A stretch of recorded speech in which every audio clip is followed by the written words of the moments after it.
Today I'm with Lane. Lane, how old are you? I was 24. Lane, I advise you that the purpose of my channel is to create prevention through awareness. By you having the courage to share your story, you could actually help save a young person from coming out here to begin with. What's the youngest person you've seen out here in the streets, Lane? Like 15. How long have you been out here in the streets? It's been about 3 years. And how old are you? 24. When you were 21, before you're on the streets, like, what was your life like? It was a lot better. I was living with my dad, and I had a job. You know, I was just trying to save up and just like figure out what I was going to do in the future. What derailed you? Trying drugs. It was like, that wasn't like the whole thing, but it's what started me on a downward spiral and just really messed my life up. What are you using right now? Right now I'm mostly using blues and meth. And I smoke weed too. And that's like, I think weed is good, like it helps, you know. It's medicinal, it helps you a little bit? Yeah. But the other two definitely aren't, right? No. Counterfeit blues, counterfeit fentanyl, and G, right? Meth. Yeah. So those are polar opposites. What's the biggest difference for you? Like, why do you like combining both? Well, I mean, the blues take the pain away and help me sleep, you know, and the meth keeps you awake.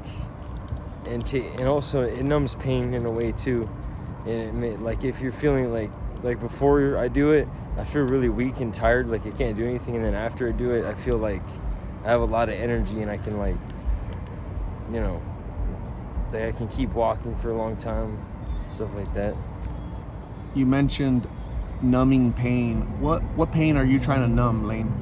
It's I mean, it's physical pain from, you know, wear and tear from being on the streets, but it's also emotional pain too, and it just makes you just feel like happy, even like if you feel really bad, if you're feeling sad about different things, and then you sit and you smoke, you just feel okay. You mentioned you've been diagnosed with PTSD. Yeah, I mean, self-diagnosed. Yeah. You had some trauma when you were younger. Yeah. Have you ever tried professional treatment to deal with the PTSD and your addictions? Not really. Yeah, I've been to rehab once. That's about it. How was that experience? It was cool. I was in there for like 3 weeks, and it was good. You think it helped? Yeah. After those 3 weeks, would you say you were clean? Yeah. What triggered you to relapse?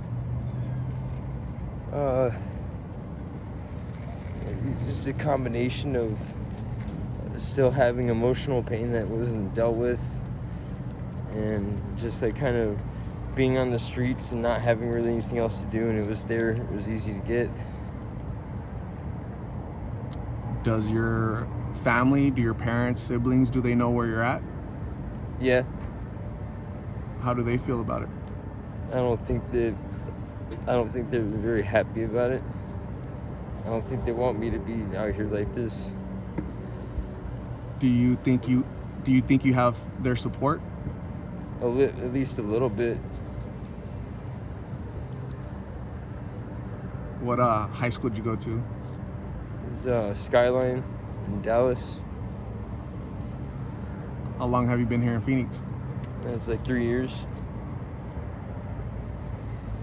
So kind of like did everything start here or in Texas? It started in Louisiana when I smoked crack for the first time.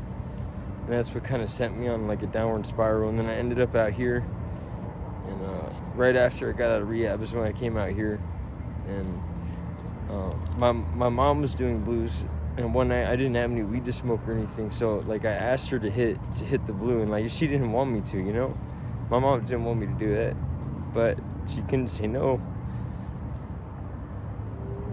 you know, because she was doing it, that'd be hypocritical. And that's why I started doing it. So your mom is currently using blues as well? No, she just recently got clean, actually, about 6 months ago. Well, congratulations to your mom for her sobriety, and that just goes to show you that recovery is possible, and you're probably going to be next, Lane, right? What do you have younger siblings? Yeah. Lane, how would you feel if your younger siblings took your path and ended up out here in the streets as well? I would feel horrible. I don't want that for anybody. Yesterday here in Phoenix, it was 113 degrees about. It's really hot. You're not drinking enough water. You're not eating enough food. You're not sleeping correctly. How are you taking all that in? How do you stay safe with all the dangers out here? Well, yesterday was actually really weird because I hadn't slept in like 2 days, and it was so hot. Like I was like about to have heat stroke and stuff. So finally, like I made enough money towards the end of the day, and I dumped water over myself to kind of cool off. And I was so tired, like I went over to one of my spots to smoke, and I fell into such a deep sleep that I woke up and somebody robbed me for everything. They took all my blues, they took all my money, they took everything. That it was really bad. That's a regular occurrence. I talk to people and I say, yeah, every day I get robbed when I go to sleep. And that just goes to show you that these streets, there's no love out here. There's no loyalty. The people because I've heard, oh, there's a family out here and these are my friends. Not really, because those same friends are the ones that are taking all your stuff. They're just waiting for you to fall asleep so you can take your stuff, and then vice versa. You know, you wait for them to fall asleep and you take their stuff. So that's just the way it goes living out here in the streets, right? That's what happens. That's how it is most of the time. There are some people that don't do that, but that's the minority. Lane, when you were younger at Skyline High School, what did you dream and hope to become as an adult? I wanted to work with computers. I wanted to be a musician, like an artist. I was in a jazz band. I played guitar and bass guitar.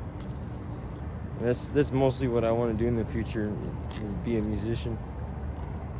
You have musical talent? A little bit. Do you miss the guitar? Yeah. When you get sober, that's the first thing you're gonna go look for is a guitar, right? You can still realize your hopes and dreams, Lane. It's not too late. You're really young. But I need to warn you that you need to decide to get clean soon, because I'm talking to people, and 2 months later I'm being advised that they're deceased. They've passed on due to these pills. 22-year-old Diana, and interviewed her 2 months ago. 2 Saturdays ago, she passed away.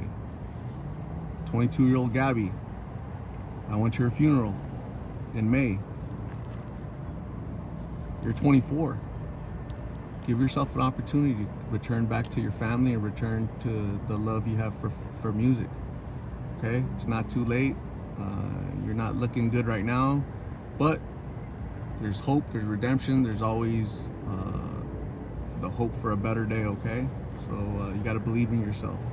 There's a lot of help out there, you just gotta ask for it to deal with your trauma, whatever issues you're dealing with from when you were younger. Let's try to get help for that, okay? Okay. My last question for you is, any last words of advice for young people? There's lots of 21-year-old lanes out there. There's younger lanes, 13, 15, 18-year-old youngsters like you that are dealing with trauma, emotional, physical, and they don't know how to cope. What advice would you give them? Keep following your dreams. Don't give up on them, and don't let people like change who you are. And that's about it. That's great advice, Lane, for somebody who knows. And just like your shirt, I think you're a champion. You're just currently lost. Okay? Don't let this define you forever, brother. Okay? So I'm gonna give you my card with my number, so you can call me if you ever need to write a treatment, you ever need to talk to your parents, you can use my phone. If you need somebody to talk to, you just call me and we'll talk, okay? Okay. I'm also gonna give you a little donated bag with the toiletries that you can use, and lunch has been donated by my subscribers. So Lane, thank you very much. Have a good one. We'll talk soon, okay? Okay.